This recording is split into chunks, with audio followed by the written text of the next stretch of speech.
Hi, everybody. My name is Sarah, Pearls of Wisdom and Food, with mostly carnivore, under, I think today is 1.5 total carbs, and I am loving my animal byproducts, mostly food plan.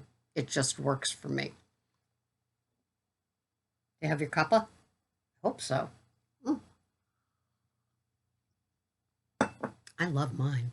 Well, I hope that all is going well with you, and here we are in July. Are you kidding me? This is how fast it goes. You blink, right? So fast. And I'm so busy, as most of you are, because it's summer and I live in a resort of community of Cape Codders. And so we are inundated with lots of summer people, and we just roll with it. It's how it goes. And yep, it's busy. Traffic and shopping and all those regular everyday chores turn into planned events because we have to get from here to there, and so do they. But I love it, and it works. I just got a beep on my phone. That's why I looked down. Things are not looking down. So here is my little talk for today. You know, we talk a lot about decisions and choices and making that decision, so then the choices should come easier because you've made that decision, to be a member of the No Matter What Club, no matter which branch of the No Matter What Club you belong to, whether it's not having treats or cheats or spontaneous things, or whether it's, going mostly carnivore and sticking with that, or if it's just really just monitoring what you've chosen. So then that's your decision. And so this is what I wanted to talk about today. Considering things. Sometimes we have to consider something. Sometimes it's not black, white, yes, no. There's a consideration at hand. And for a lot of people, I know that sometimes the nyeh, nyeh, nyeh, nyeh, nyeh, nyeh of your decision brings on unsolicited comments. Oh, yeah, you know what I'm talking about, where people, here's my 2 cents. Oh, that's funny. I wasn't looking for your 2 cents. You don't get into their stuff. You don't get into their choices, their decisions, their considerations, right? You kind of live and let live and just like back off. Back off. And instead of getting the support or the validation from the outside community of real world, we don't. We get their 2 cents, their idea of how it should be. Isn't it weird? Isn't it something? Like one woman emailed me back, and I did an interview with her, so you do know her. And she said, when I weighed 356 pounds, were they doing this to me? No. And now that I weigh 100 and I think it's 42 to 150, something like that, um, you know, they've all got their comments. They've all got what they think I should be doing for myself. Isn't it incredible, though? I'm so glad we have here to listen to, no nonsense talk. Jim from Beating Obesity has it. Mike from OMAD has it. Maybe there are some others, but I mean, here's a bad choice of words. There's so much waffling going on out there, and I don't mean sitting down eating that round thing that came from that little grill. There's so much waffling and changing of how people do things. It's amazing to me. And so many of us have found ourselves, and I love it. It's, I hear from a lot of women, men too, but a lot of women that have like given up the keto part of their food plan and now do a mostly carnivore diet, and how they love it. Their blood work loves it. They love it. The scale loves it. How they feel, their mood, all of it. And so, and then the world steps in and they start telling you how it should be. It just really, it cracks me up. I got my fruit fly collection here. It really cracks me up.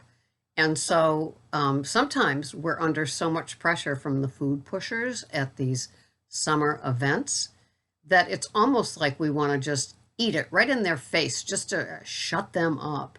But you know that that's not going to work. So we have considerations that we need to make. And if you know you're going someplace and you know the cast of characters that you will meet there, they could be relatives, they could be BFFs, best friends from before, people that you used to eat with and everything else. Socially, our lives change. We find ourselves doing things less than we used to. We don't enter the fray of, the 3-hour dinner and where it's all about cocktails and hors d'oeuvres and everybody brings something and, we eat to our heart's content and our belly is bloated and distended and our bathroom habit changes. We don't sleep well because we're having all this other people food, OPF. Yeah. So the consideration is, how are you going to handle these sort of things? Because they're everywhere in the summer. You can't escape them. And I was commenting back to somebody, I think maybe it was a private email, and the challenges that we face. I mean, even the canned adult beverages, they've just, or maybe they're bottles, I don't know, but they've just jumped into it and gotten on the bandwagon of summer and smooth and blonde and sunny and citrus and, all those sort of things. And it's like, how was it before when you just had the glass of white wine? I guess that doesn't exist anymore. I guess you have to have a can of this summer blend of something. So there's all kinds of places. And I imagine quite a few recovering alcoholics have, opened up one of those cans and had a sip and gone, oh my God, horrors, there's alcohol in this, thinking it was just like a nice summer punch of some sort. Yeah, there was a punch in it, all right. So, have you been considering how you will handle something? We can't plan the outcome, but we can work on how we're going to handle it, which means the decision. So when you get there, you already know. Maybe you brought along your little steak. Maybe you brought along your little grass-fed burger.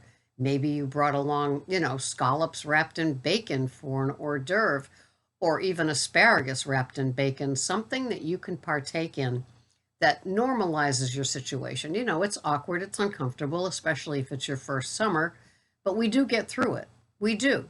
We don't cave. We don't have to have the fruit salad, the potato salad, the desserts with fruits and sherbets and, cheesecakes, all those. I'm sorry for mentioning them, but we don't need to have those things to survive these parties. And yes, if you're like me, you probably had your quota of junk, of crap, of goodies, of sugar, white flour, grains, seed oils. You probably already had more than your quota when you were not doing your keto, carnivore, carnivish. But now it's like game over. Yeah, there's morning. Yeah, sometimes there's withdrawal.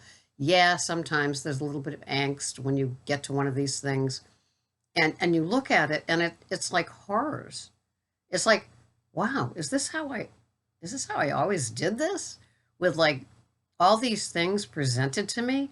I mean, I know that I was good for like 1,500 calories worth of appetizers standing up, which was one of my rules. I have to sit down to eat. I know somebody that would like to hear that, or maybe not. Wink, wink. So, we want, and sometimes your disease is presented to you right face to face. You didn't realize how bad you had it when you had it, because you moved to this other world. Your new BFFs are all like here with me, with your morning cup of coffee, other women or men that you listen to, people that talk what you want to hear, what you need to hear, what helps you become a better person, right? Little tips and tricks along the way. It's like, oh, I never knew that could be a problem. Like, I have a local friend that's doing keto. I'm so delighted. So she called me yesterday and she was talking about having a cup of broccoli. She said, that's not bad, is it? I mean, if you were doing anything else, Hungry Girl would be patting you on the back. Weight Watchers would love that. If you're a vegan, yes. I said, but do you weigh or measure? Do you have a kitchen scale? And she said, no. And I said, well, when I was having veggies like that, I would weigh them. And I said, broccoli has a lot in it. So a cup of broccoli to you or to me could be totally, totally different. That's why I weigh in grams, because if you put one big stalk into a measuring cup, it's coming out like a tree, right? And it's like, you don't know how many grams are in that. You don't know how many carbs are in that, total carbs, not net. And so, you get kind of wrapped around the axle. It's like, well, since when did veggies become, such a problem? Maybe they always were. It's just that your gut was used to them. I don't know. All I know is that my gut said, enough, girly. Enough of your veggies, girly. So now I'm down to like this, paltry little bit on Sunday from the egg. And the rest of my week is just a carnivore kind of week. I have green onion rings chopped up and with my eggs from my OMAD, and I have my keto fathead pizza. So there's a little almond flour and a little Rouse pizza sauce, but so little that it's like it's not even a quarter of a cup, and that's on the whole pizza, right? It's just there's some red there, but it's not like dripping sauce. And so, things change and you just adapt. Pretty soon, your palate and your eyes get used to what's available to you. It's like your eyes have on a certain color lens, and you can see exactly at a buffet, at a cookout, at a wedding, or whatever, what is appropriate for your food plan. And that's it. Yeah, those other things are there. Yeah, people will be looking at you and looking at your plate, but they'll also be looking at your tinier body, and they want to sabotage it. I don't know why. Women are vicious. That's all I have to say, is that when we're not doing what we could do for our own health, boy, do we push that sabotage onto people that are doing something for themselves. It's just one of those anomalies, right? It's one of those quirky parts where it's like, I think that the support here for woman to woman is incredible and is true and genuine. And it's like how friendship should be, not this comparing houses, comparing granite top tables, cars, jewelry, size, clothing. We compare. And it's like, then we get here and we begin to identify. Instead of comparing ourselves to others in the things category, we're identifying with other women that have struggled with obesity, struggled with food addiction, struggled with carb addiction, struggled with sugar addiction, if you want to get really down to it. And it's like suddenly we're looking at these women that have succeeded at what they're doing a day at a time, because it doesn't go away. We have to work on it. We have to manage our addictions. And you're looking at these women and they're being kind and generous with their time, with their comments, with their answers, and maybe on their channel, their videos. And it's like, wow, women can really support each other here. And it's like, it's phenomenal, because we don't really have that in the real world. There's so much competitiveness. And I admit, I'm with you on that.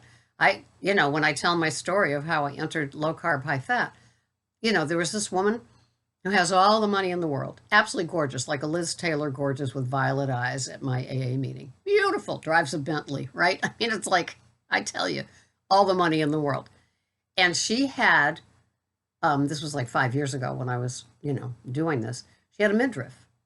And it's like, I did too at that point, gone with the belts around my waist. There was nothing sassy going on about what I was doing. The gut was, pushing out past the bra line. And it was like, oh no, got to stop this. And that's how my journey began. Actually, it was Weight Watchers first. And I went to Weight Watchers to deal with that. And at 17 pounds, the weight loss stopped. The gut was kind of still there too. So then I moved on to low carb, high fat, and then keto, and then carnivish, and now mostly carnivore in my journey. Wasn't looking for any of this. It just kind of happened. You kind of fall into it. You start listening to somebody in their videos and you're going, well, that makes sense. Well, I don't really think I need that anymore. Or you have to run to the bathroom because suddenly all those veggies that you're having turned on you. At least that's what happened to me. They turned on me. And so there I was having having to deal with this. It's like, wow, this wasn't the way I planned it. So, gone went the veggies. And so I'm delighted. My blood work is delighted. I feel better. My energy level is incredible. I still work overnights and then I do the Ubering during the day. I'm surprised at my energy. And Greg told me the other day, he said, I was getting worried about you. You're just sitting on the couch turning into an old lady. I didn't like that. I said, well, why didn't you say something? And he goes, I was just hoping you would come to it on your own. And you did. You took on Instacart, which I don't do anymore. And then, excuse me, Ubering and Lyft. And it's like you became the woman I used to know. And it's like, oh, how nice. Yeah, I like that. So I'm going to continue doing what I'm doing with my OMAD of carnivore, mostly carnivore. My carbs today are 1.5 total. I don't play the net game. There's no net in the net game for me. So have a wonderful day. Please reconsider or consider what it is that you're doing before you say, okay, okay. Reconsider. Have them give you a dirty look or a comment or something. But then you know that you remain true to yourself, your self-integrity. Arrogant integrity, Dr. Sivrez would say, right? Arrogant integrity. And that's arrogant in a good way. You're taking care of yourself. You're not, people pleasing. Okay, I'll have this. I'll be happy that you sabotaged what I'm doing, or I chose to sabotage what I'm doing. That's the key. I chose, right? So consider your options before you go. Get your verbiage in place. And understand that having just a burger on a plate, maybe with a slice of cheese, is not everybody's decision of how they would run your life. But it works for you. And just be glad when it's over and they put the food away and you can leave the party. Thanks so much for watching. This has been Sarah, Pearls of Wisdom and Food. I'll see you the next time. Bye-bye for now.